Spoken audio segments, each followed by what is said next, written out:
What's up guys, this is Phoenix here with Dornier Do-17 Z-7, and the theme of this video is a big unwieldy heavy fighter. Can you actually fight fighters with it? Can you kill them? Or is it only good against bombers? Well, if you want to hear the answer, then hang around. Right, so as usual I will start with weaponry, albeit first I will say a few words. This is, as I said at the beginning, quite a clumsy and unwieldy heavy fighter, which shouldn't be much of a mistake because it is derived from Dornier Do-17 from my previous video. Well, I decided to spade it and try it out as a sort of a challenge because I remember it being a heavy, clumsy bastard that couldn't do crap. And it actually isn't that bad. It's better than the bomber. But okay, everything in the right order. So, weaponry. First of all, we have 3 guns in our nose here, as you can see. 3 of them are MG-17, which is the same machine gun that Heinkel 51 and BF-109 in version B have. You don't really want to care too much about them. However, what you see firing right now is a 20mm cannon. I don't really remember, but is it an FFM cannon or something like that? Well, it doesn't really matter. It's one of those early World War II German cannons. So yeah, basically, as you can see, those MGs have very similar performance to that on the other planes, but the cannon is a bit of a trade. First of all, as you can see, all of them are in the nose, so you don't have to worry about convergence, and they are fairly accurate. As for power, as usual, even though we have more MGs than other planes, just tripling the barrel, it doesn't really do much. It's not really a good weapon for bombers, at least. It will do fine against biplanes, but that's pretty much it. The cannon, however, is pretty good, and despite being at low tier, we already have the Minengaseous munitions with a pretty good air belt that has a lot of them, so it actually packs quite a punch. A relatively short burst, well, by short I mean several seconds long, is enough to take down most bombers with it. As for ammo, again, for the cannon, there are several birds available. They don't really differ much from the previous planes I covered when it comes to machine guns, so it doesn't really matter as long as you do not use the default belt, because it's not the best. As for cannon, I'm not really sure whether it was the cannon or the machine guns, but the default belt was pretty crappy. I think it might have been the machine guns after all. Yeah, so for cannon, one way or another, what you want to use is air belt. Actually, I'm using universal for machine guns, so that you can see where the bullets are flying. Sorry, but if you want, you can pick stealth for machine guns and use bullets containing tracer rounds only on the cannon, because cannon is what you want to shoot your enemies with. Machine guns are only there to make up the numbers. Yeah, so regarding muzzle velocity, I have already mentioned this for MG-17 on Heinkel 51. As for cannon, it seems to be somewhat less accurate and with lower muzzle velocity. But it's not bad for a cannon. A lot of German cannons are worse than that. As for rate of fire, I have mentioned it for machine gun, it's pretty high. For cannon, however, it is significantly lower, and also the cannon will jump faster than the machine gun. But if you have a decent aim, then you shouldn't really use any such long burst that will actually jump.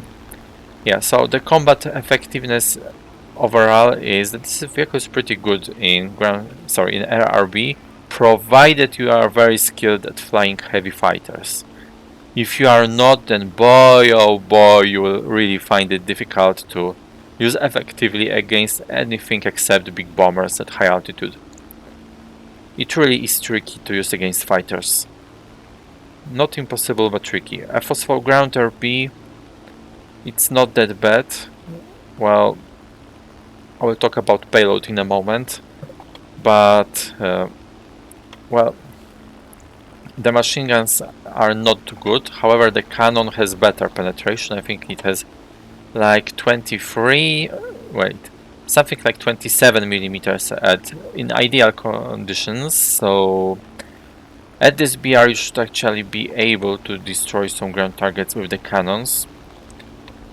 Therefore I will show you as I use it in ground RB later. Yeah, so next we have some turrets here. Just like on the previous Dornier that I've shown you, we have only two turrets actually. One in the back of the cockpit and another one below the cockpit, both facing towards the rear.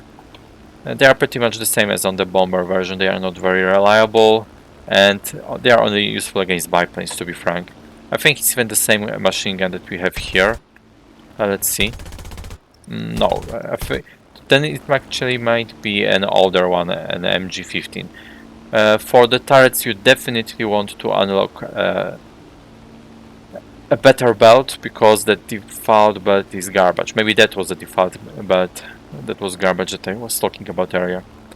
Well, I'll show you later when spawning in RB anyway.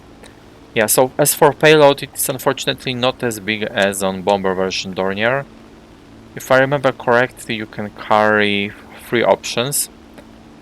One 250 kilo bomb with explosive filler or with incendiary filler, just like those bombs on the bomber version, but only one. Or I think 8 10 kilo bombs. I'm not sure, it might have been 6, but I think it was 8. You will see it later. Yeah, so unfortunately this Dornier doesn't really offer any more accuracy in terms of payload than the bomber version. If I see it right, then this is the bomb bay door, so you can't really dive bomb any better, and I'm pretty sure we don't have a bomber sight here. So yeah, the accuracy will be even worse. If there is no bomber sight, I'm not sure if it's just inactive because I have no bombs or what, then it really is much worse than the bomber for bombing, but this is because this is a night fighter version. Let me see. Yeah, so that payload is equally effective as that of the bomber version in ground RB, but you will be just forced to bomb at low altitude without bomber sight. Yeah, so that was weaponry. Now let's talk about, right, of course, just like with the bomber version, you get a penalty to flight performance with the payload. Yeah, so the next is survivability. Honestly, I have to check it because I don't really remember. But I don't think there's much armor, if any. Actually, I doubt there's any. However, this construction is more solid than a monoplane, and of course much more solid than a biplane.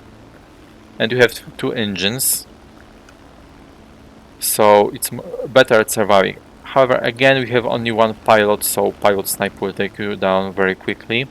And the engines are only so-so, despite being better than in the bomber version. So if you lose one of your engines, you will be probably consigned to flying at the speed around, I think, 200 kilometers per hour. I had this happen to me when I was flying it yesterday. I just don't remember if how much damage I had accrued in my plane, so the speed might have been negatively affected by that too. However, overall this plane can take quite some beating because it's pretty large and because the enemies at this BR have relatively weak weapons. Yeah, so now let's talk about rip speeds. So I will use the Same trick as a while ago. So wings rip at 620 km per hour, which is better than in the bomber version. Gear at 350 km per hour, which is good because just like on the bomber version, it takes literal ages for the gear to retract or deploy. Combat flaps rip at 480, takeoffs at 454, and landing flaps at 300 km per hour. So this is pretty not bad with those trip speeds, but well, let's talk about flaps in detail later. Let's talk about speed now. So acceleration is definitely better than on the bomber version, but not that much. If you use WEP, it will be pretty okay for a plane of this size and this VR. As you can see, we can use WEP, and as I have shown you earlier, but didn't read it out loud, we have a top speed of 448 km per hour, which is pretty good. The stall speed, yeah, let's check this out. To be honest, I don't really remember. Yeah, let's slow down first. It should be more or less comparable to the bomber version. Alright, come on. Oh, not so much. It's around 150 km per hour with no flaps deployed. Now let's check it out with the landing flaps deployed. Come on. Right, let's get, yeah. With landing flaps you can buy another 10 km per hour, I suppose. Yeah, so the stall speed on this is not that good. And if you are flying with one engine, you will be very troubled. Yeah, and speaking of flying with one engine, this plane is pretty heavy, so avoid flying at very low altitude with it when it has a lot of damage, because you are pretty likely to hit the ground at some point. It will be pretty difficult to make the plane pull up. This happened to me yesterday. Yeah, so in terms of general energy retention, to be frank, I'm not too sure. Let's take a bit of a look how it goes in horizontal. Yeah, so the horizontal energy retention is not that bad, I suppose, but I wouldn't really count on it. In turns, it really is bleeding the speed pretty fast. Yeah, the energy retention in turns is not really too good. As for vertical, yeah, it's a heavy plane, so it's losing speed very fast. Therefore, I do not recommend fighting in vertical with this. Yeah, so the climb rate, you might have noticed inadvertently, is pretty good on this compared to the bomber version. I think 2 or 3 times as good, probably 2, or just over 2. I think it was something like 8 meters per second, close to 9 maybe, in the hangar in the stat sheet. Yeah, so as you can see, the engine performance is not that bad at higher altitudes. The max altitude, as you might have gleaned from my copy pasta earlier, is 8.5 kilometers, so it's not that bad. But I'm not sure. I remember SB2M outrunning me slightly, but I think I might have flown still a stock version of this. Currently this aircraft is spaded, so don't worry about any discrepancies when I'm in the battles. Yeah, regarding manual engine controls, haven't checked them actually. Okay, so first of all we have supercharger gear. It's hard to tell, but as you can see, when I switch to supercharger gear 2, engines are getting slightly more power because speed is increasing more. So I'd suppose that the supercharger gear change is to be done somewhere between 3 and 5 kilometers, so let's say around 4. Yeah, it's my oversight that I haven't checked it. Let's climb some more and we'll see. Otherwise, there's no mixture control. You can control your propeller pitch, but let's see. Alright, so we do not have the same problem as in BF109. Okay, let's see how it changes speed. Alright, so the lower the propeller pitch is, the less power you get. However, from what I remember, propeller pitch at very high values only gives you more power when you are climbing at slow speeds. If you are flying faster, then you should want to lower it somewhere. Hard to tell, I suppose, somewhere around 70-80 maybe %. I don't really need it. So, alright. Also, one thing that you may notice is that different propeller pitch will cause your engines to overheat slower or faster. I think the higher it is, the more the engines overheat. Next, we don't have any radiator control for some reason, so this is problematic. Alright, I was supposed to check the supercharger.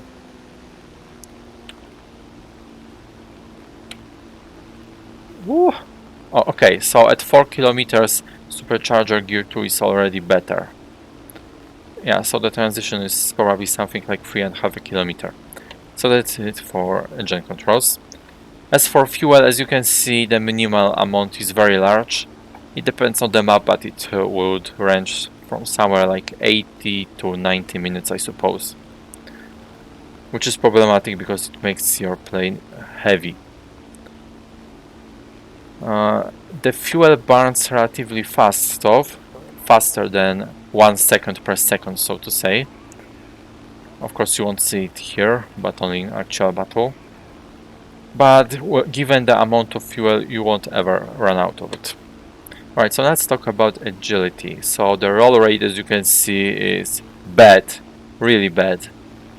I think, disregarding the bomber version, this is the worst roll plane I have shown you so far in any plane. Well, not that there were many of them. Next, the turn rate, as you can see, is also problematic. It's not an agile plane by any means.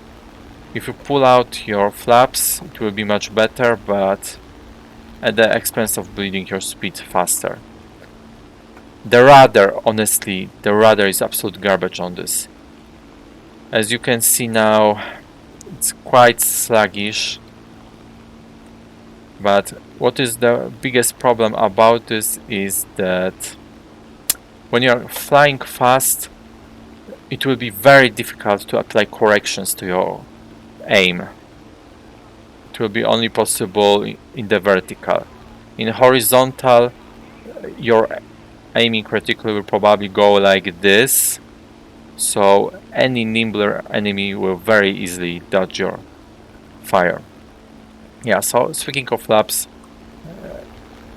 they are pretty good, as I said. They provide quite the boost to your agility, and you definitely want to use flaps in a dogfight with anything lighter than you. That is, by rule of thumb, anything that has only one engine. Next. So, if I remember correctly what I have shown you a while ago, this plane is quite sluggish at slow speeds. Alright, I've touched the stall speed accidentally. Yeah, but as you can see, it's not too good. At high speeds, okay, at medium speeds it will be okay, but at high speeds, and by that I mean like...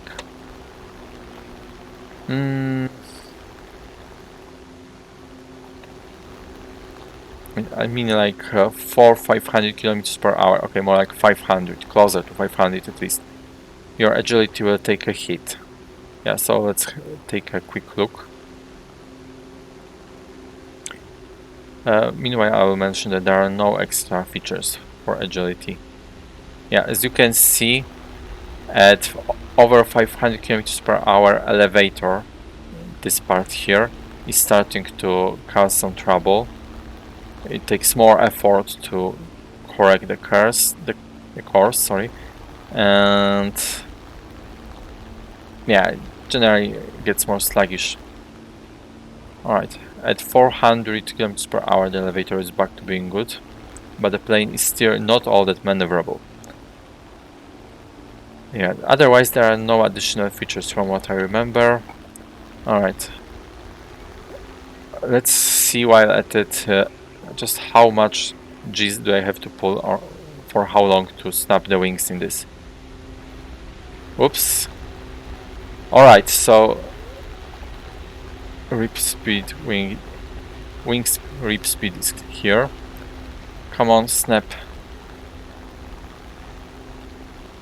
Oh, by the way, when you are using flaps, you can deploy them for just a snap and then immediately retract them for a momentary burst in turning ability. That works on any plane, but the faster the flaps deploy, the faster you have to hide them again, or otherwise they will just snap. Alright. Yeah, as you can see, the rate of climb is 10 meters per second. It's quite good. Especially compared to the bomber version. What was I going to say in the hangar again?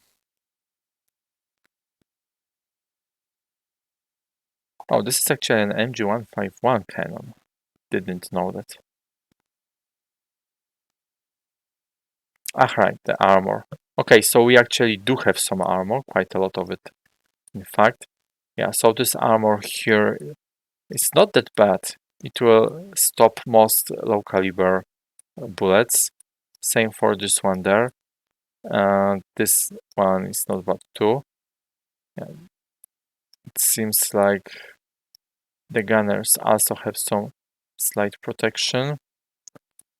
And we have a very good bulletproof glass. Okay, so nothing at this BR will be able to penetrate it, except for a main gun cannon of a tank. However, your engines are not in any way protected, so that one is indeed a problem. Right, that will be it for flight performance.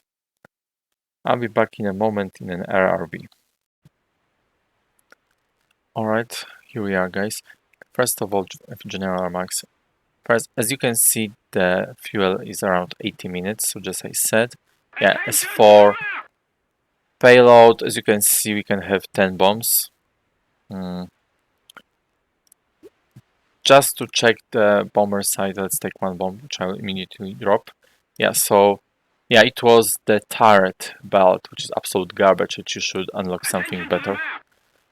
This one is okay, this one is okay, but still the air belt is the best.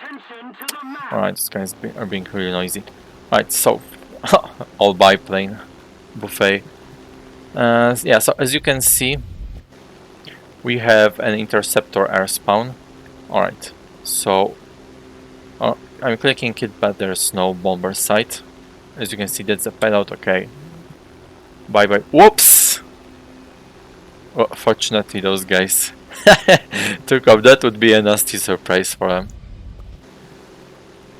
I have had one such battle where two BV-238s flew just over the airfield, strafed it with rare 20mm cannons and dropped bombs, and they killed 2/3 of my team. That was crazy. Alright, so let's talk about proper business. First, I will show you how I hunt some bombers. Since we have two, then there should be one or... Okay, there should be 2 or 3 in their team as well. Okay, first of all, there's one there. Second of all, there's one there. Let's go intercept the one on the left. Yeah, and there's also that guy, which is a bomber. I think it has a bomber spawn. I remember it bullying me in the bomber variant on Dornier. Yeah, so as you can see, you can climb to bombers relatively fast. There won't be a problem with reaching them and their altitude, especially because they are fairly slow and they are having quite a lot of difficulties with climbing. But okay, first of all, I always mention the history and background first. So this thing, it actually only existed in 3 prototypes. To be exact, Dornier Do-17Z was the most common, the most mass-produced version of Dornier 17. However, most of those were bombers. Some of them were used also as reconnaissance aircraft and such.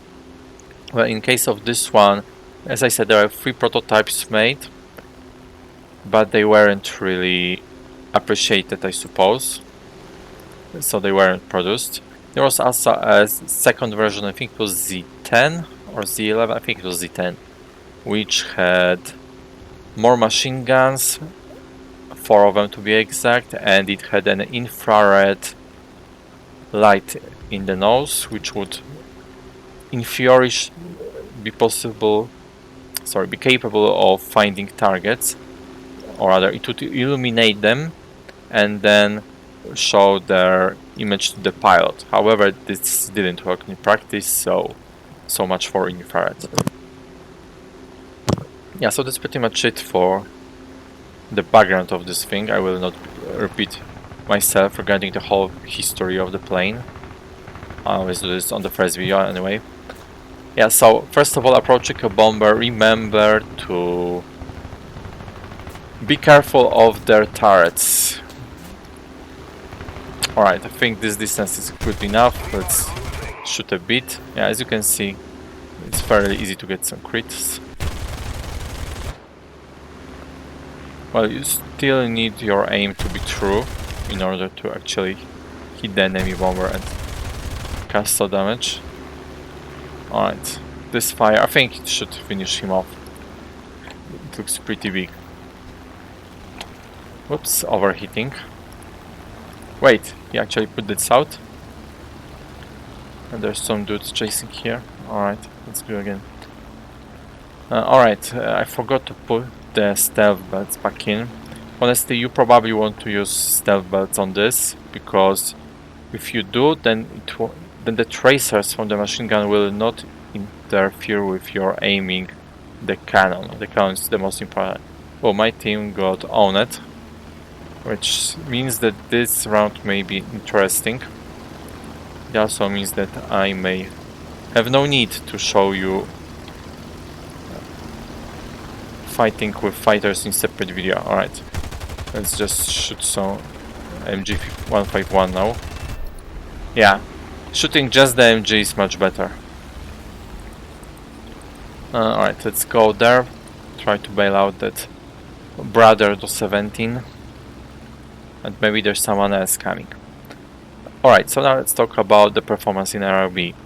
So first of all, meta is very favorable to you in the sense that there are a few fighters who can easily climb to the altitudes that you can climb to, and even if they do climb there, you are likely to have maybe not better performance than them, but performance good enough to give them a run for their money. Well, if you get fully up there, then I do not guarantee the same. Well, since this is 1.3, there is a bit of a down tier that's possible, but I don't think it's worth mentioning. Okay, there's a Dev 500 there. Let's pay it a visit. We'll see. We'll see if he will dodge my fire. If he does, then you will see how tricky it is to correct your aim in this. If he doesn't, then as one more thing, I think I will use just the... actually, you know what? I will use my full firepower against him because it's a relatively fragile. Yeah, see? The rolling already... Yeah, see that semicircle that my nose made? I still managed to land some bullets on this guy, but it wasn't particularly effective by any means. Alright. Fortunately, I had enough speed to let me emerge from that encounter safely. Alright, I'll try to help out that Stuka now. Yeah, as you can see, it's quite heavy and sluggish compared to a lighter fighter. Alright, let's cut my throttle and go down. Well, it seems like that Stuka has some brains. Yes. Not sure if you have cut that, but I was unable to land a good hit on that guy because of the rudder issue. Then I don't see him from the turret. Alright. I was somehow able to damage his radar, but that was it.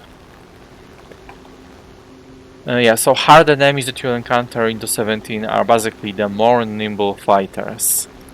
Big planes will not really be an issue for you because me and Geshos will cut them up. The bombers at this BR are relatively fragile compared to later tiers. This guy, yeah, he's doing those nimble maneuvers, and all I can do is just pass him by or use some vertical maneuvers against him, which is possible only and only because I have acquired a lot of speed. Well, should I say accumulated. Alright. Suppose I can try firing from a larger distance while he's still not dodging. Of course this didn't let me achieve anything. Come on. Alright.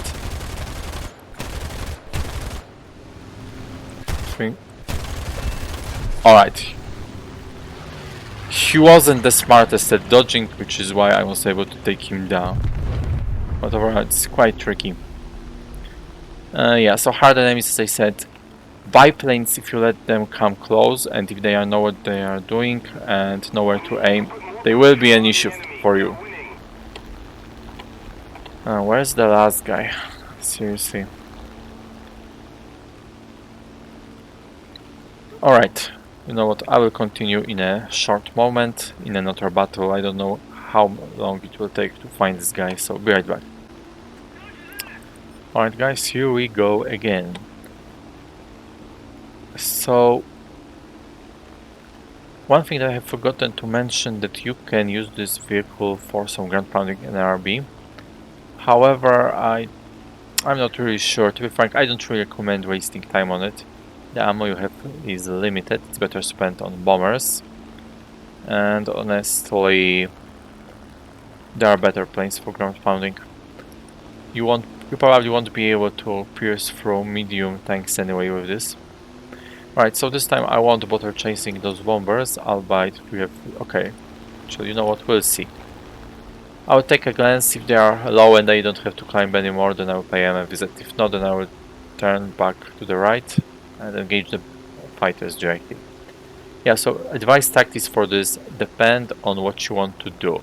Generally, first of all, you want to make use of your interceptor spawn or air defense fighter spawn, call it whatever. Alright, you know what, I'll go for fighters. Let's keep it short and simple. And what you want to do is utilize pure energy fighting. You don't want to dogfight anyone on this. Just go in, boom boom boom, and escape without even trying to turn. Therefore you make sure you conserve your speed as much as possible. Alright, we'll do a small trick. I'll try to jump on this guy with my engines turned off. I think he noticed. Let's see if I can do this against this guy. Going there in a shitty little biplane. Alright. Okay, he does see me. Then there's no point in... oh shit, I forgot to switch to the stealth belts again. Alright, see, biplane can just run circles around me. I can't do crap to him. Well, this is when you want to use the turrets, I suppose.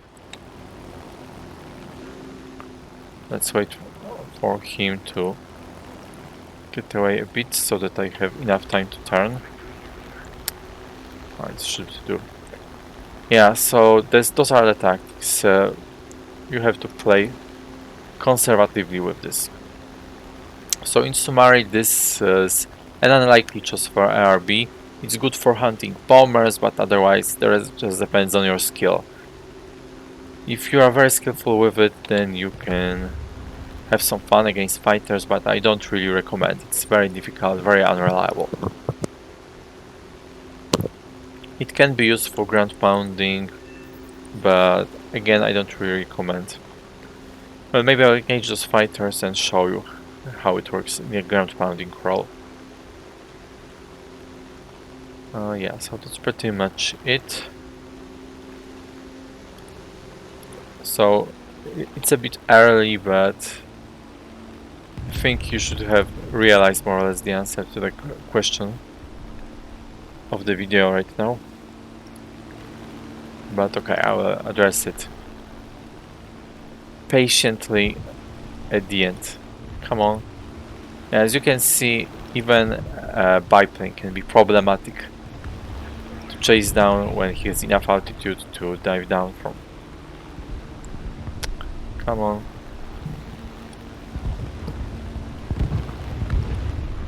Oh, he's going for the triangle. Yeah, seeing him dodge and I can't really do much about it. Yeah, just I'm not sure if he made this evasive maneuver on purpose or not, but it was enough to throw me off the tangent. Alright, so a quick show of ground pounding. It's better to come a bit closer in order not to waste your ammo from far apart. Oh, actually, okay, so I can kill light tanks. But medium tanks, maybe from behind there's a chance, but I doubt it.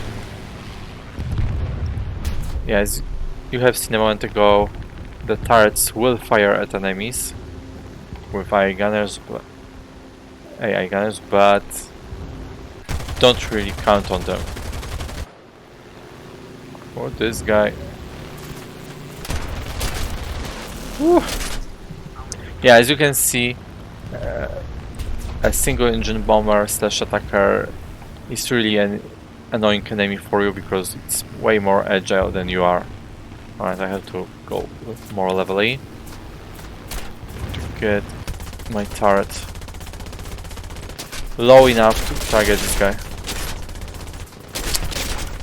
Yeah, I think this guy has quite a thick engine.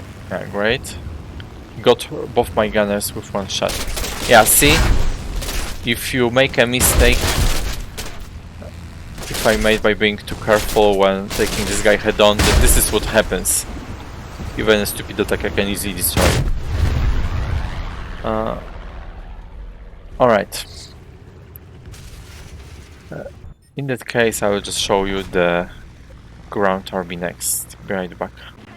Alright guys, here we go with ground RB. So, first of all, the effectiveness of weapons. So you can forget about the turrets and you can forget about the MG-17, was it? Machine guns in the nose. The only thing you want to care about is your payload and your cannon, the 20mm one. This is also why I have set the belts on machine guns to stealth, so it doesn't get in the way of my targeting when shooting at enemies. So yeah, let me remind you, there is no bomber sight, so it's problematic a bit when aiming with some enemy plane. Of course he ignored the others and went for me. Alright, let's drop my incendiary on those guys so that you guys can see how useless this thing is against enemy tanks.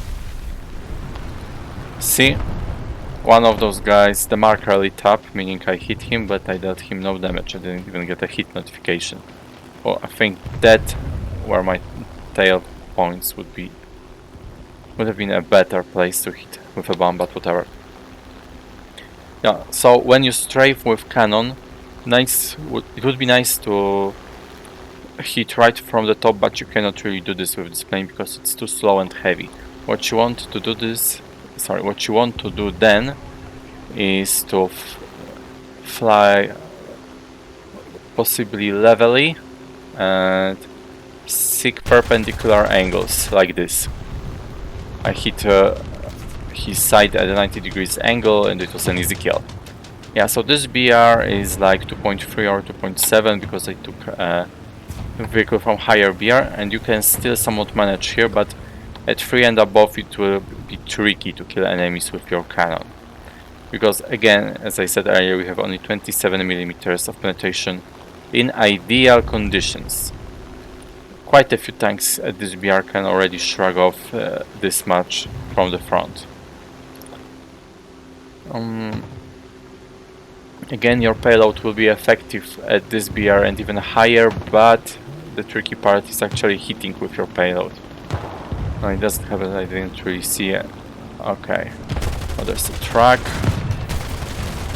Yeah, as you can see, a tank destroyer with relatively thick side armor is more than I can really take.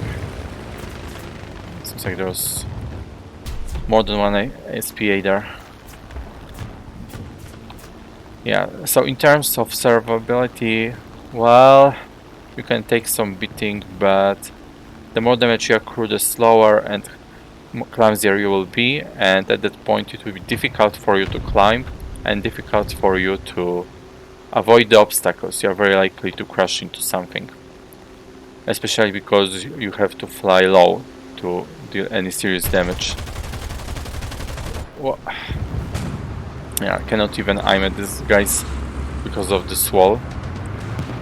Yeah, so not only SPAs are going to be a major threat, but also any tank that will feel like shooting at you. And what is worse, enemy planes, because there's no HUD indication here, so it will be tricky to spot enemy planes. Whoa, this guy is a big one. Looks like some bread or something. Alright, let's try to pull up. Oh, he's going much faster than me. I don't think I can get him.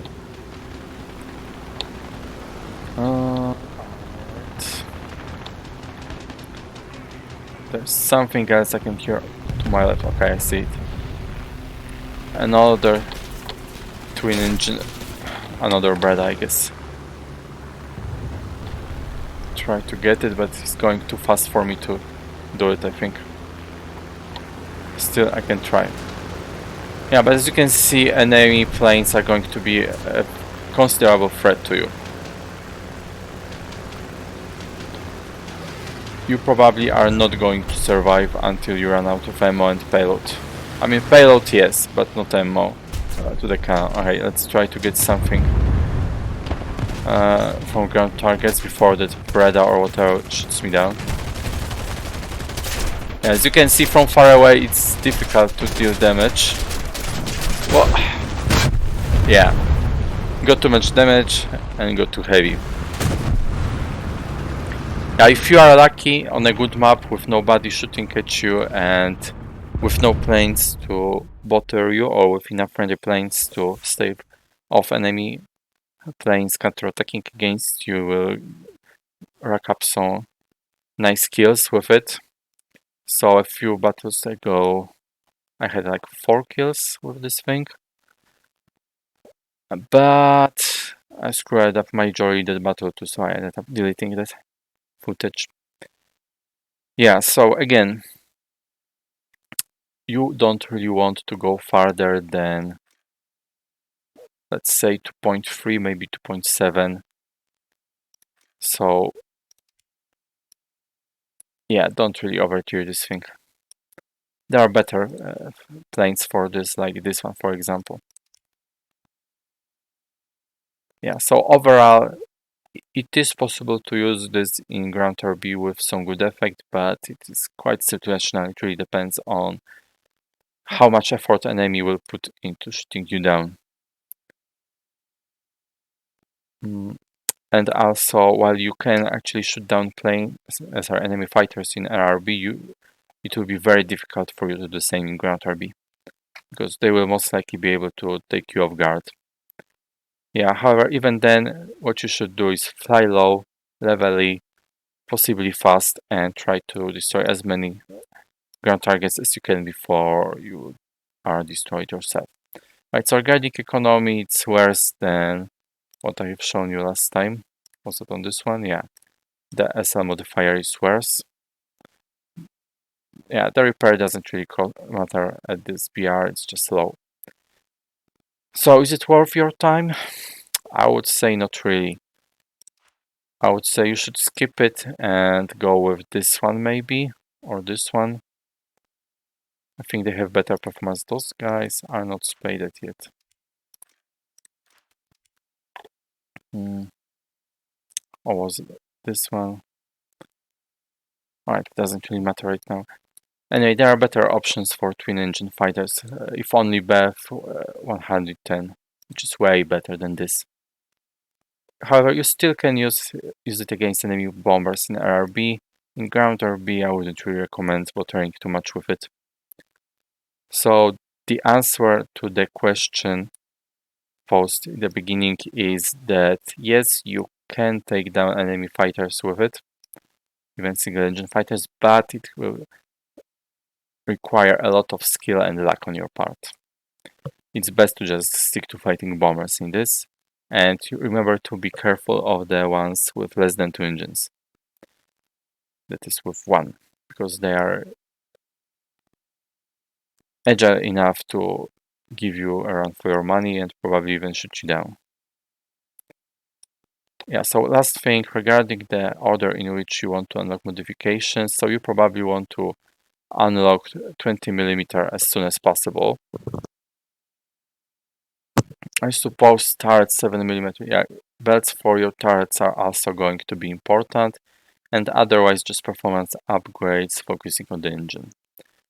And this one is also pretty good, as you can see, it changes specs a lot. This one, not so much. Yeah, this one also does those two. Engine, those two. Those two can be ignored for the time being. 7mm machine guns can also be ignored. Yeah, so that's pretty much it, guys. Thank you for watching, and until the next time.